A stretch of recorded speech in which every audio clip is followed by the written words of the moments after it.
going to show you how I build closed stringer or house stringer stairs.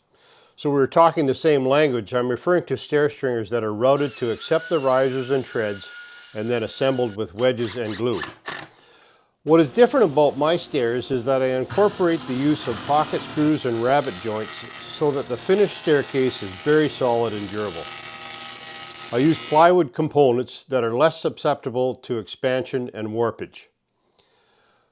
I install the plywood stairs at the beginning of the build so they can be used as service or construction stairs throughout the whole building process. The hardwood treads and finished risers are installed at the very end of the build so they are not damaged during construction. Anyone that has built or renovated a home will know that finished stairs are very hard to keep pristine during construction. This will be a long, detailed video, but I've broken it down into sections. Please let me know if you have any questions or comments, and I'll be sure to respond to them. Enjoy the video. So how this system works is I make a stair tread out of 1-inch plywood and do a 3/8 round over on the nose of the stair tread. Then this stair tread is got a rabbet in it to receive a 3/4 riser, and then a pocket screw can attach the two, and with glue it makes a very solid joint. I will show you there's another way to do it, and that is to do it the other way around, have the riser right up to the top and have a small rabbet in the riser to receive the stair tread. But what I do is I use this shop-made jig here with a 3/4 inch template bit, and that's what gives me that 3/8 radius on the corner here. And that's how the stairs work. The tread and riser go in like so, and just to show you how the wedges work with glue, and it makes a very solid staircase. Now once we're ready to finish these stairs, we'll simply be putting an oak tread on top like this and screwing it from underneath, and we're going to use the stair stringers are made by laminating 2 layers of 3/4 inch plywood together with glue, screws, and clamps. The inside layer of plywood is routed to accept the risers and treads before the lamination. You can use thicker plywood or even 3 layers of plywood for long, heavy staircases.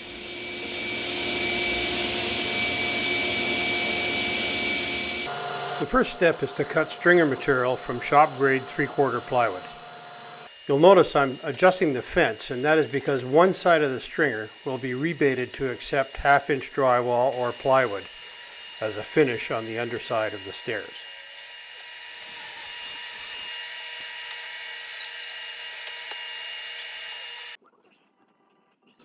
You can build stringers longer than 8 feet long by joining the layers of plywood with a domino or biscuit and simply staggering the location of the lamination on the staircase.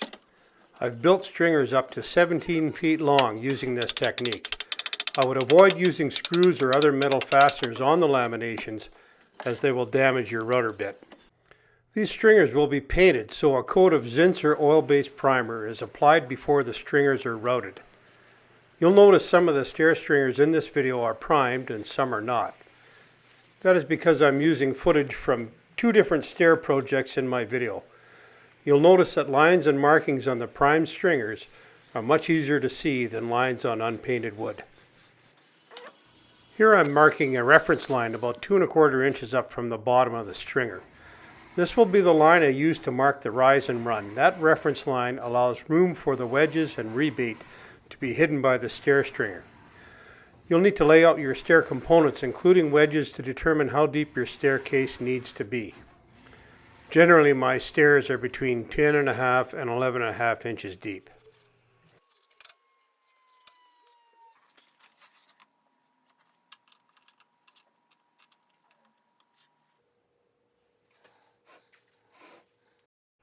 Here I'm laying out the rise and run of the stair on the reference mark. I'm using a standard framing square with brass stair gauges in place.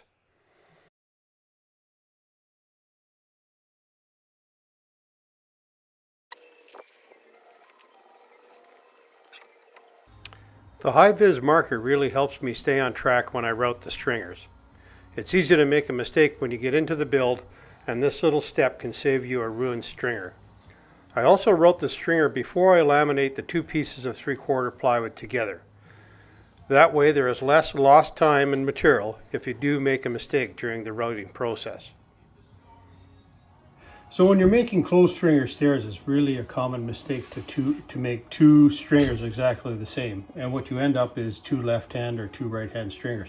They have to be mirror image. So what you do is you put the stringers side by each and then transfer the lines across from your original stringer so that the length of the stairs are going to be exactly the same.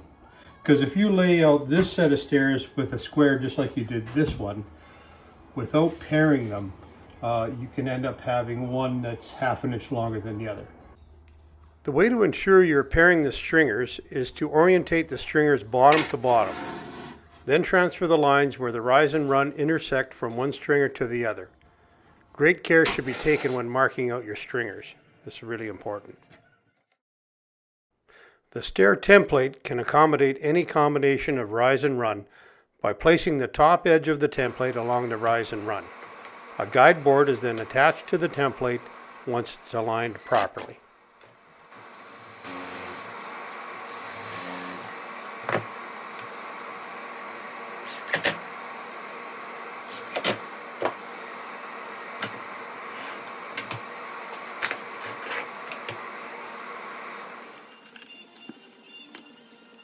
Here I'm using a DMAR downcut template bit to make a copy of my original template in a piece of MDF. I like 3/4 MDF the best for stair templates, as that material will not warp or twist like plywood.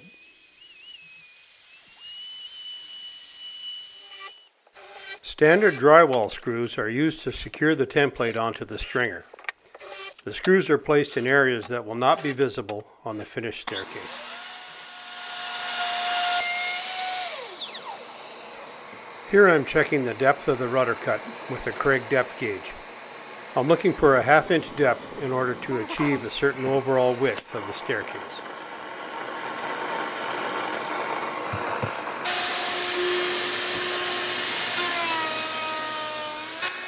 You'll notice that I wait for the rudder in this sequence to completely stop turning before I lift it out of the template. You can easily damage a template by lifting the rudder out while the bit is turning, and you'll have to replace the template if that happens.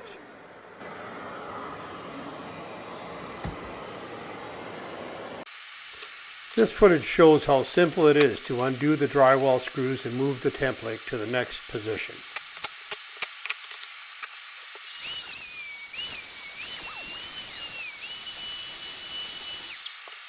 Here you can see how handy those purple marks are for locating the proper line of routing. I find that when I'm doing repetitive tasks, it's easy to lose focus and make a mistake. So I like visual markers that are easy to see. I've got my rudder hooked up to a cyclone separator and a vacuum with a 32mm hose. The standard hose is just not big enough for the large wood chips. You may notice on this sequence that the sawdust seems to get sucked up better on a consecutive pass of the rudder. I find it very difficult to see what I'm doing when routing stairs without a vacuum system. The separator collects a substantial amount of wood debris and can be simply emptied into a garbage bag when you're done. Once the routed stringer is finished, it can be laminated to another layer of 3/4 plywood, making sure you stagger the joints if the stringer is longer than 8 feet. You'll see we don't skimp on the glue here, and we make sure both surfaces are well covered with Titebond 3. This is a glue that is more viscous than the original and has a longer working time. We laminate the pieces together with both clamps and 1¼ inch drywall screws placed in areas that will not be visible on the finished stringer. The Craig rails attached to my outfeed table are handy for clamping stringers and other projects. As the saying goes, a carpenter can't own too many clamps. Those little triangles of plywood will be removed later with a chisel. And here Alden is cleaning up some of the squeeze out while the glue is still pliable. You'll notice the recess on the bottom of the stairs for the 1/2 inch sheeting. The following morning, the clamps and screws are removed and the lamination is complete.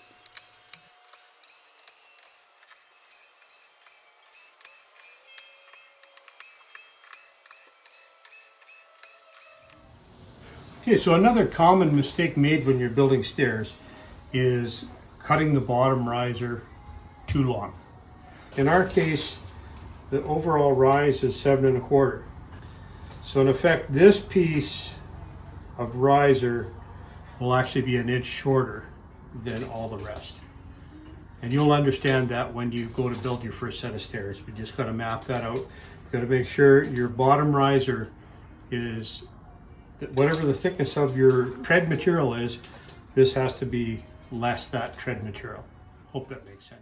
Once your finished stair treads are installed, the rise on each step, top to bottom, will be identical if you do your layout properly. I'm using a shop-made jig to make stair wedges. I make sure the taper and length of the wedges are appropriate for the stairs I'm building.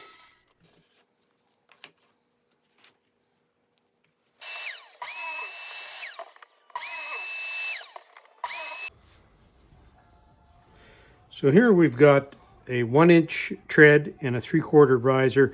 We've got a small dado made into the riser so that this will make a really solid hold, and also when we drive the pocket screws in, it provides a limit for the tread. So sometimes those pocket screws will pull something down, and in this here it's going to provide a stop for the pocket screw for the tread, and also once the glue dries and the screws hold, it's going to make a really good bearing on that tread. Having a helper is a bonus when working with 1-inch plywood. If I'm by myself, I will often break the sheets down into manageable pieces with a track saw. It's really important to have your stringers done first before you cut your components so you can fit everything precisely. I often rough cut my risers and treads first and then dial in the accuracy on a final cut. A story pole is used to mark the pocket hole locations on the treads and risers. The Craig Foreman pocket hole machine makes drilling all these holes very efficient. This is a real time saver. You can see how the standard Craig bit comes up from the bottom of the table. Next, I run the treads or risers, whatever the case may be, through the table saw to register an accurate line for the limit of my rabbet joint.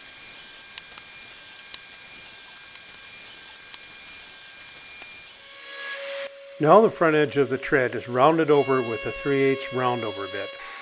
Do this before you run the tread through the dado blade so there is a surface for the bearing to run on. Now I'm putting on my dado set and will run the treads through.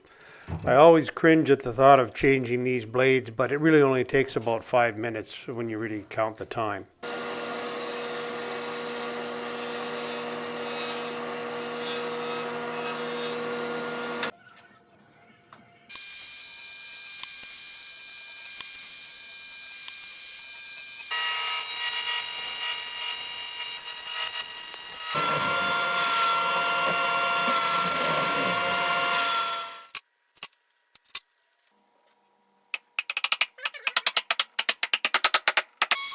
The stringers need to be placed on a flat surface during assembly.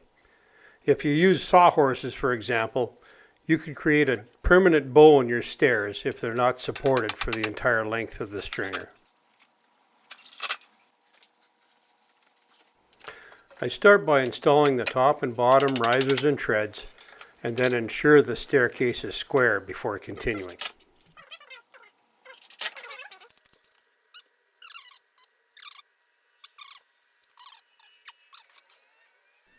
I'm using a flooring adhesive called Bostik, where the riser is screwed to the back of the tread. I'm not sure if this is a better option than glue, but flooring adhesives have a little more flex than glue after curing.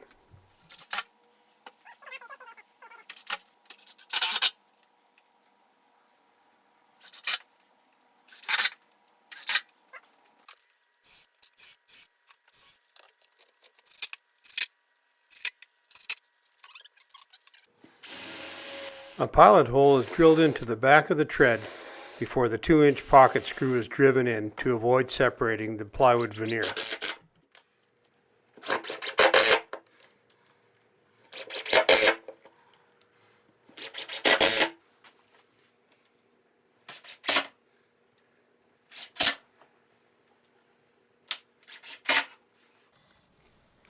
Pocket screws secure both the riser and the tread onto the stair stringer.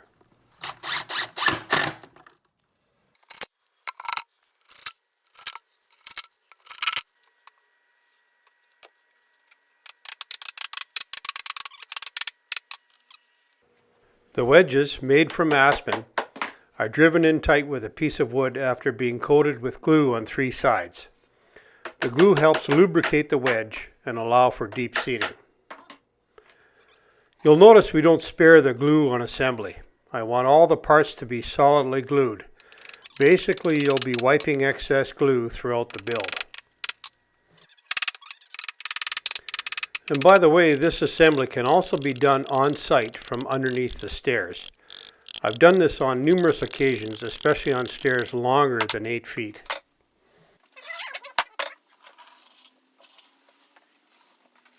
I'm using a drill with a 90-degree chuck to drive in these pocket screws.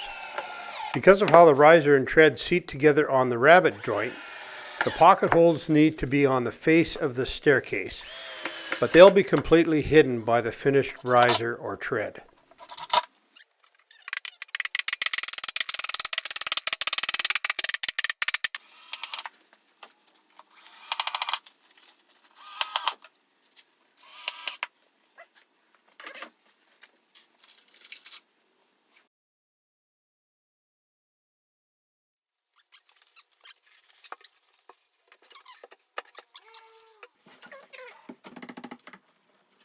Screws and construction adhesive are used to secure the staircase into the floor structure through the top riser of the stairs.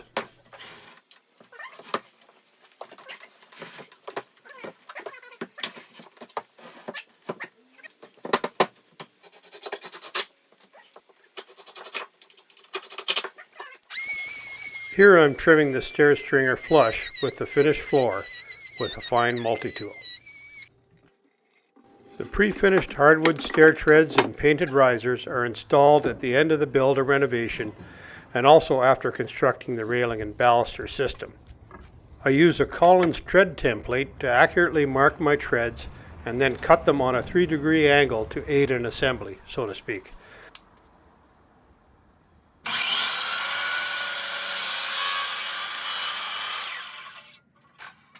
On stairs where you have a railing on each side of the staircase, you'll likely have to leave one railing shoe off until the stair treads are installed. Clear caulking can be added between the tread and stringer if desired. I think this is a good way to stop dirt from accumulating in that connection. Risers are simply attached with the construction adhesive and 23-gauge pins. White caulk can be used if necessary between the riser and stringer. And as a matter of practice, I get all the risers and treads cut to fit before I start the installation process. Another bonus of this stair system is that a damaged tread or riser can be replaced at any time with a minimum amount of grief. A damaged hardwood tread that is completely housed in the stringer can be really problematic to replace. Treads are secured from underneath the staircase with 1 3/4-inch panhead screws from U2 fasteners. Finally, some 1/2-inch sheeting can be used to close in the bottom of the stairs. In this case, we used painted birch plywood, and it looked really good.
All right, so there's your template, shop-made template.